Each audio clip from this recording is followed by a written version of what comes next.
we're told that a 10-liter cylinder contains 7.60 grams of argon in gas form and 4.40 grams of molecular nitrogen, once again in gas form, at 25 degrees Celsius. Calculate the partial pressure of each gas and the total pressure in the cylinder. All right, so pause this video and see if you can work through this on your own before we work through it together. All right.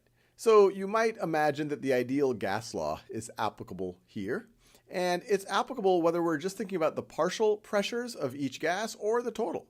So the ideal gas law tells us that pressure times volume is equal to the number of moles times the ideal gas constant times temperature.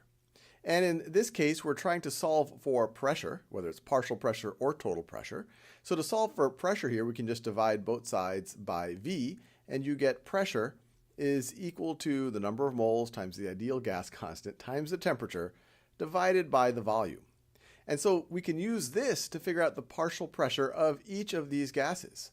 So we can say that the partial pressure of argon is going to be equal to the number of moles of argon times the ideal gas constant times the temperature. Both gases are at the same temperature over here, divided by the volume. And then we can also say that the partial pressure of our molecular nitrogen is equal to the number of moles of our molecular nitrogen times the ideal gas constant times the temperature divided by the volume. So we already know several of these things. We can look up the ideal gas constant with the appropriate units over here. They've given us the temperature, at least in terms of degrees Celsius. We'll have to convert that to Kelvin. And they've also given us the volume. So all we really have to do is figure out the number of moles of each of these. And to figure out the number of moles, they give us the mass. We just have to think about molar mass. So let's look up the molar mass of argon as well as the molar mass of molecular nitrogen. So the molar mass of argon, getting out our periodic table of elements, we look at argon right over here, and it has an average atomic mass of 39.95, which also gives us our molar mass. So a mole of argon will have a mass of 39.95 grams per mole. And then if we want to figure out the same thing for our molecular nitrogen, we look up nitrogen here. We see an average atomic mass of 14.01. So we might be tempted to say that the molar mass of molecular nitrogen is 14.01 grams per mole. But we have to remind ourselves that molecular nitrogen is made up of 2 nitrogen atoms. So the molar mass is going to be twice this, or 28.02 grams per mole. So this is equal to 28.02 grams per mole. And then we can apply each of these equations. So the partial pressure of argon, let me give myself a little extra space here. Partial pressure of argon is going to be equal to the number of moles of argon. Well, that's just going to be, let me do this in another color so you can see this part of the calculation. That's going to be the grams of argon. So let me write that down. 7.60 grams times 1 over the molar mass. So times 1 over 39.95 moles per gram. And you can see that the units work out. Grams cancel with grams, and this is just going to give you the number of moles of our argon. And then we multiply that times our ideal gas constant, and we have to pick which one to use. In this case, we're dealing with liters, so both of these cases deal with that. And the difference between these is how they deal with pressure. The first is in terms of atmospheres, the second is in terms of torr. So if we want our partial and total pressures in terms of torr, we could use this second one. So let's do that. So in this case, let's use this second ideal gas constant. So that's going to be times 62.36 liter torr per mole Kelvin, and then we need to multiply that times the temperature. So 25 degrees Celsius in Kelvin, we add 273 to that, so that's 298 Kelvin, and all of that is going to be divided by our volume, which is 10.0 liters, 10.0 liters. And we can validate that the units work out. We already talked about these grams canceling out. This mole cancels with this mole.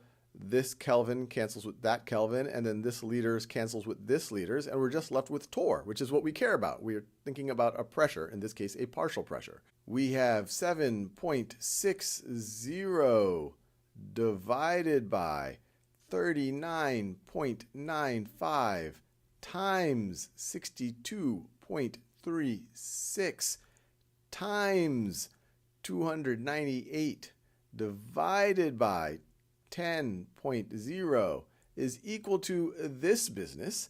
And now we just have to think about our significant figures here. So we have 3 here, 4 here, 3 here, and 3 here. So when we're multiplying and dividing, we'll just go to the fewest number of significant figures we have. So it's 3.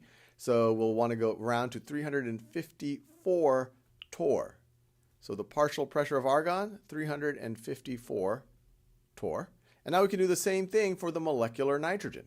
And let me get myself a little more space here. So the partial pressure of our molecular nitrogen is going to be equal to, I will do this in a different color as well when I figure out the number of moles.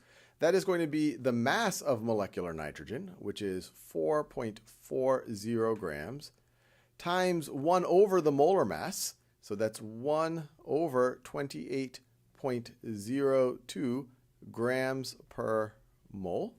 And then that is going to be times our ideal gas constant, so we can really just copy the rest of this right over here, times 62.36 liter torr per mole Kelvin times 298 Kelvin. All of that is going to be over 10.0 liters. And once again, the units work out. Grams cancel with grams, moles cancel with moles, liters with liters, Kelvin with Kelvin, and we're just left with torr. And this gets us to 4.40 divided by 28.02 times 62.36 times 298 divided by 10.0 is equal to this. And once again, the lowest significant figures we have here are 3. So we'll round this to 292. So this is equal to 292 torr. And so we figured out the partial pressure of each of these. And if we want to figure out the total pressure, that's just going to be the sum of the partial pressures. So it's going to be the partial pressure of the argon plus the partial pressure of the molecular nitrogen. And so this is going to be, let's see, I think I can do this in my head, 646 torr. And we are done.